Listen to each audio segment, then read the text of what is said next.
All right, it's that time of the week again for another lesson. Let's get into it. So, I have talked with pretty much all of you a little bit about this, kind of bits and pieces with everyone, and kind of your guys' job in this. But I think we need to kind of put everything as a whole. We need to figure out as a team how to do this, how to play against a timer. This is the primary reason why we lost last Friday game, just because we didn't know how to do this, and that's absolutely fine. But after this guide, presuming you guys actually absorb the material and you actually understand it, after this, we should never really lose a game where we get 9k gold ahead again. So, you might be asking yourself, well, what is playing against a timer?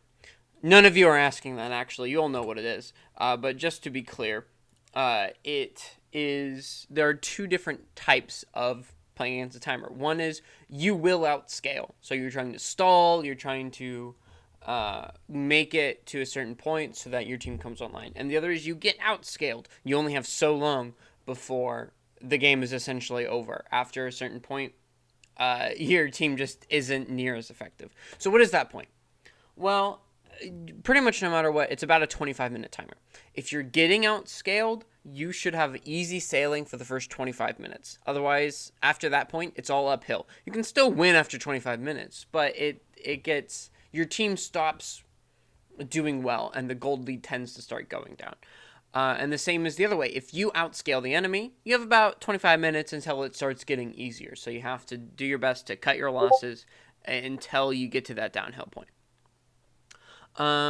There are three things that we need to keep in mind when we're talking about a timer, and that is laning phase, the inner turrets, and pressure. Both sides have pretty much opposite views of it. Laning phase, when we have an early game comp, when we're trying to end the game quickly, counterintuitively, we need to stall laning phase out. I mean, that seems really counterintuitive. Like, we gotta, destroy the turret, the Nexus to end the game. Why do we stall the laning phase? Isn't that stopping us from killing the Nexus? Kind of, but here's the thing. In laning phase, when we're super strong, we can punish them. Okay, the game is very predictable. We know exactly where they're gonna be. The only person we really have to keep track of is the jungler. Mid's going to be mid 80% of the time. Top's going to be top 99% of the time. Bot's going to be bot like 95% of the time. It's really predictable where people are going to be. So if we have the early game advantage, we can exploit that. The longer the laning phase goes, the more kills we can get. The longer the laning phase goes, the more drakes we can take safely, the more objectives that we can take safely. The longer it goes, the more of a CS lead we can get. But as soon as the outer turrets drop, which is the mark of the end of the laning phase and into the mid game, as soon as the outer turrets drop, that changes. People can be anywhere. They can go anywhere they want. And we don't want that, because that's how things get unpredictable. That's how they come back. So we need to keep them trapped where we can punish them. Keep them in that laning hell as long as we physically can.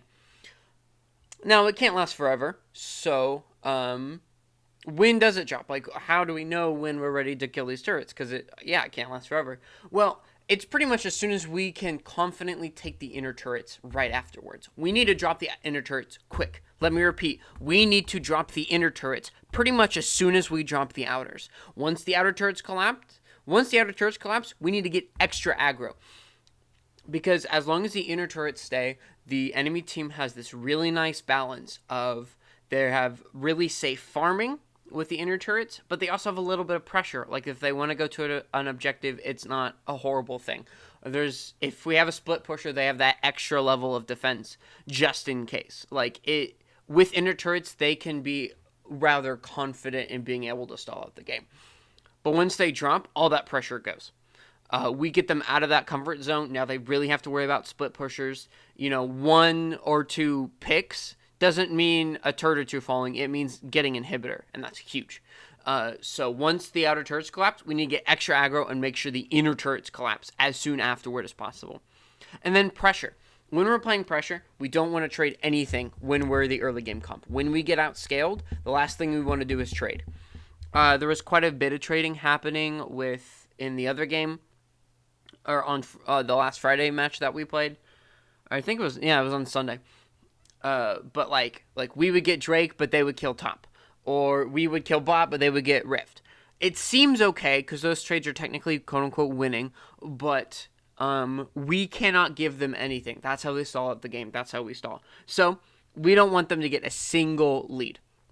Now, for when we're the ones out scaling, I'm not going to talk about this too much, but it's the inverse, okay? We want laning phase to end as soon as possible. Let them hit the turret. Let them take it as fast as they can, because the sooner we get into the mid game, the sooner things feel more comfortable. And the inner turrets, we need to defend them with our life. Because the moment those fall, the moment all our aggro stops, or all our confidence stops. So that's how we stall out the game. And then for pressure, we need to trade. We can't match them 1-for-1, so we have to move away. With the exception of inner turrets, going 1-for-1, trading a kill for a kill, an objective for an objective, is the best way to stall. Okay, so since we're focusing on the early game, since we're focusing on teams where we're going to get outscaled, I wanted to go into it a bit more. So how do we stall out the laning phase? Like, how exactly do we do these things? Well, one, don't hit turret past a few plates. Okay, you can get 2, maybe 3 plates max, but past that, like, minions could even take it. So we got to be kind of careful about that. But just don't hit turret. Do anything else. If you have a chance to hit turret, like you want to hit turret, like you just killed your lane, you're at full health, but you don't want to recall because you like just recalled or something, go aggressively ward, roam, go take Gromp or Raptors or something, or better yet, help Nick do that. Go with your jungler to help that out. And if you don't have a ward, if you want to aggressively ward but you don't have a ward, consider face checking. Just walk to the enemy blue. If you're confident that you could win a trade against them. I mean, your laner's dead; they're not coming. So just go face check if you can escape or duel, because it's still a good way of finding out where the jungler is. And number 3, you need to keep your laner in a position that just gets worse and worse. The more gold that they lose, the better. That means zoning. That means freezing outside your turret. Even though the wave is technically shoved in their favor, when you're freezing, you are playing very aggressive. So use those things. Don't hit turret. Don't try and kill them a million times as your default. It's not the only way to do things. They can lose a lot more CS alive, but low, than they will dead and constantly coming back to the waves that you keep shoving under turret. Okay, so what about inner turrets? How do we jump them quickly? Well, the number one thing, I talked about again, I'm going to hit it again. As soon as the outer turrets fall, we need to get super, mega, ultra, hyper, mega, meta aggro. I mean, like, the most aggro you've ever been. This is the time, okay? When we're in laning phase, we don't have to be as aggro. We can play more the long con. We can play freezing. We can play that sort of stuff. As soon as the outers fall, all that's out the fucking window. All of you need to play like a Draven one trick. Every single one of you. That's how we crack the inners quick. They don't expect a fucking 3-man dive around mid at the 12-minute mark, at the 13-minute mark. That shit's crazy. It's a good time to get Rift. And then 3-mana wave. So many times in our games when we've tried to scale, did the top laner and jungler just take the Rift and go top with it and get 3 turrets. And that shit's devastating. Once they crack the inner, everything becomes so much more dangerous. And most importantly, we need to work as the team. If you're the one fed, that doesn't mean that you should work alone. Once again, in laning phase, you have the power to order 2 or 3 members. Hey, come mid, help me dive. Hey, let's take literally everything from them, then kill them, then take everything again, and then kill them again. Like, be super hot aggro, and do pretty much never be alone if you're the one with the lead, okay? Like, sure, you're going to be losing XP or CS in the long run, but in the long run, we lose anyway. We're not about the long run. And the order for what's important is turrets, and then other objectives, being Rift, being Drake, and that sort of stuff, and then taking the enemy jungle. I saw a lot of you, especially you, Andrew, prioritizing the enemy jungle instead of hitting turret. That's always bad when we're trying to rush down the inners. If you have a chance to safely hit the inner turret or take the enemy jungle, hit the inner turret every single time. Enemy jungle is an afterthought. Okay, so what about pressure? Like you said, that you guys should be playing even pressure. Like, what does it even mean? Well, it means always being on the same side of the map as the enemy. Why do we do this? Because that stops them from making any plays. If our entire team is bot taking Drake, then they can do something top. They have some wiggle room to dive Ethan or take Rift, something like that. Same the opposite. So we need to mirror them.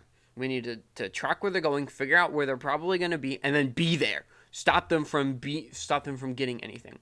And most importantly, never trade objectives. Taking Drifter Rake while they get the other one is always bad, every single time. Trading is a last resort.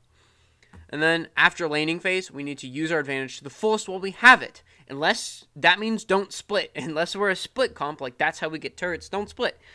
Typically, we're going to be playing engage comps, so it's very much about diving them super head on and then taking turrets once they're dead.